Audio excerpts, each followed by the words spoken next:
Hey you guys, how's it going? Kyle here, by request to teach you a standing flash kick like this. Like so.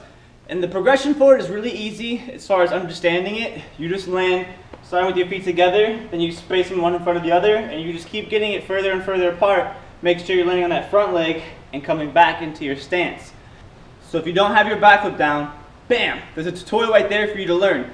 Get it down, master it, learn to control the speed and the tightness of your tuck and your rotation, work on knowing how to spot and feeling whether or not you have enough time to do something extra and where you're really landing it standing upright and not landing it chest down. Now before you go throwing yourself in the air and landing one foot in front of the other, then spacing them out further and further, learn the technique for the set and then how to compensate for that lack of rotational speed because you're not tucked, so you're not going to be spinning as fast.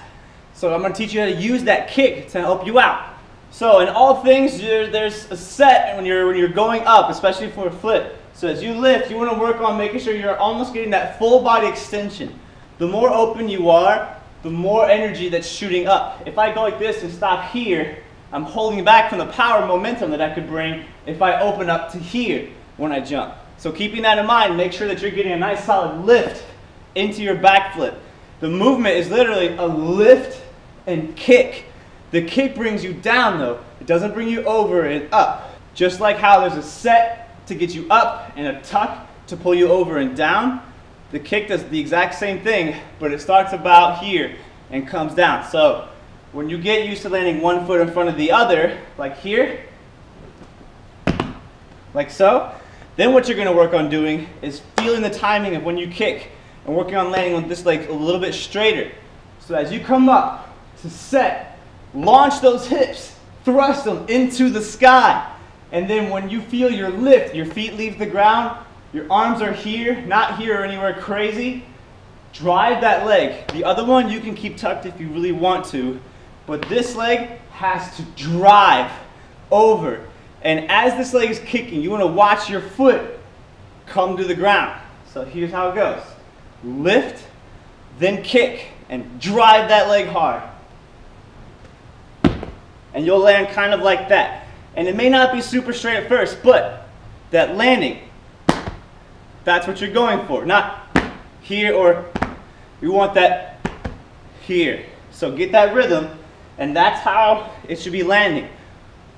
Once you get control of that, you drill it a bunch and it gets easy. Your leg's landing straighter and straighter, and you're starting to go here. A little bit more control. Don't even worry about this leg. Keep it tucked. Drive this leg harder and harder every time you go around. And you'll start to feel the timing. You'll start kicking not here, but you'll start being able to kick earlier and earlier until you are starting your kick here and it's bringing you over and pulling you down. But it's better to start by using that tuck rotation first to get around enough to see the ground, to get used to seeing how it looks, but also bring your chest up. A lot of you guys, when you first do your flash kicks, you might land down here. Make sure you're not landing leg fully locked and straight. It should be slightly bent. The straightness should just be at the point where you're upside down. That's where it's going to be the most beautiful. That's where photographers are going to be like, yeah! Sorry.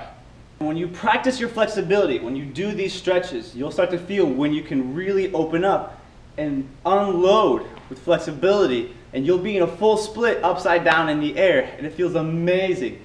But also, you'll start landing almost in the full splits and then coming to a complete stand where you'll kind of look like this. Like so. So the different ways you can kind of make the flash kick fancy. You can fan it over, you can pow with it. There's different ways, so find out which way works for you or just practice different ways to just build more air awareness and control. But one thing I would recommend is just being careful with doing it either too many times, or if you have really heavy landings and you start to feel kind of a jolt in your leg or your hip or something just doesn't feel right, you're slamming on the balls of your feet too hard, or just make sure you're setting to get yourself max height, because that's going to make sure that you have more time to see the ground and control how you land. And work on those kind of feather light landings. Work on easing back, kicking with your legs straight, but as you land, slightly bending it and just easing into that. Thank you for watching, you guys. Hopefully I've helped. If I haven't, throw your concerns in the comment section below and I'll do my best to help you out. Especially if you have videos of your attempts, I can watch it and address you personally so I can see what you're doing wrong. Other than that, here's some slow-mos. Take great care, you guys, and stay positive.